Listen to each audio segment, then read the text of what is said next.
happening with your tractor stuff? 782. And we are going to go over a couple things before we button it all back up together. So it's mounted to the frame, the engine's back in.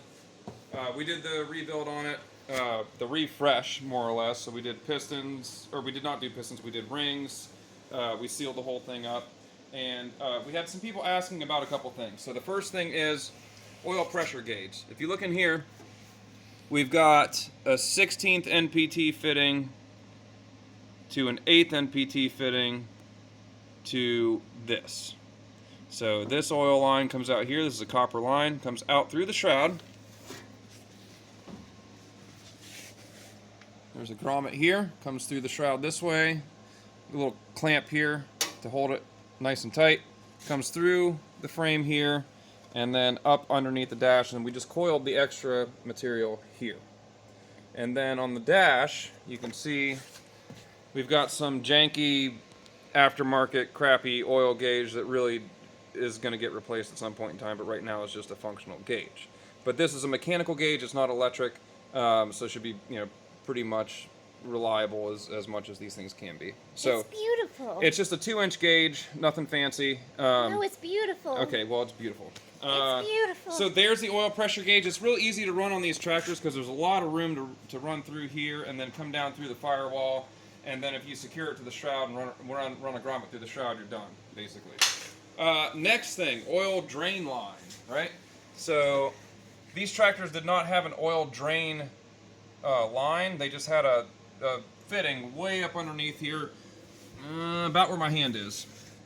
So that's where the oil drain used to be. And if you have the mower deck on, you just can't get oil out of this thing without making a ginormous mess and just trying to get it all over the place. So if you come up this way, you'll see we have a line sticking out here. Now this line is way too long right now, but I think if you look down in there, yeah, and we showed this on the bench, you can see there's a line that goes to the side drain on the case instead of the bottom drain on the case. We have a 3/8 NPT to 3/8 JIC long extension elbow right there, and then a 3/8 JIC line that comes out to the front and right here. So I know it's janky right now. I just got a zip tie holding it up, but it'll work for us. Ideally, you would have one that's just, probably 6 inches shorter and just sits right here. I just had this line laying around, and that's what we use. And then there's just an 06 JIC cap on the end, or plug. Sorry, not a cap. Okay, so that's the oil system. Next thing, fuel pumps.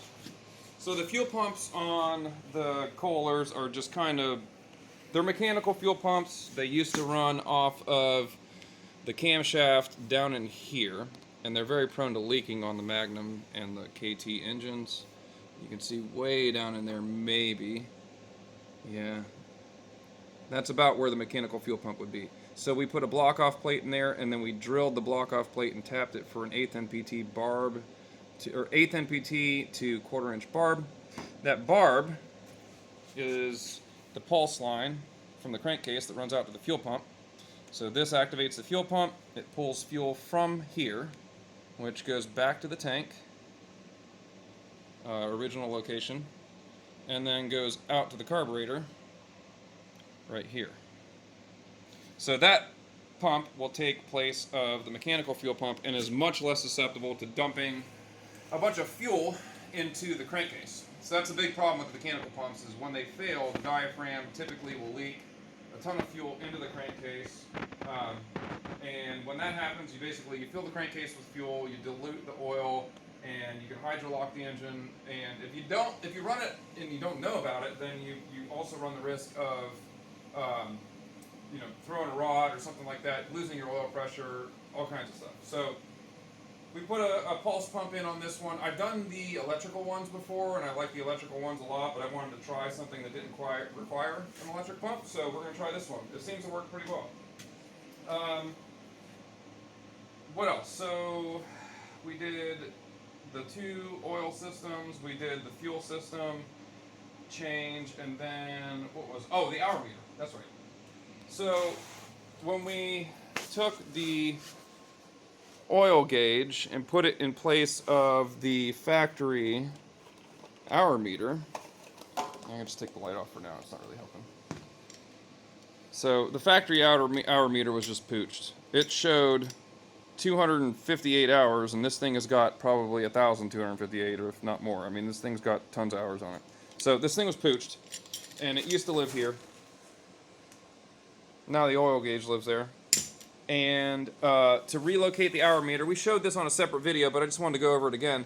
We mounted it here to the brace behind the fuel tank, just drilled 2 holes, ran 2 1/4-inch 20 thread pitch bolts, and made a custom bracket to mount it parallel to the tractor. So you can look, and if you zoom into the meter itself, you can see it's actually clocked a little bit of time now since we've got some run time on the tractor. So it's got, what, about a half an hour of time on it so far? Yeah, about a half an hour. We'll paint it and we'll take care of it and make it look like it was factory, but I think that's a pretty good solution to the problem of trying to chop into the dash and do all that kind of stuff. So just wanted to show you guys what's going on. Let's go ahead and fire it up real quick just to test for sure that all the electrical systems are working and that the thing actually runs still. It ran out of the tractor, so it should run, but let's just check.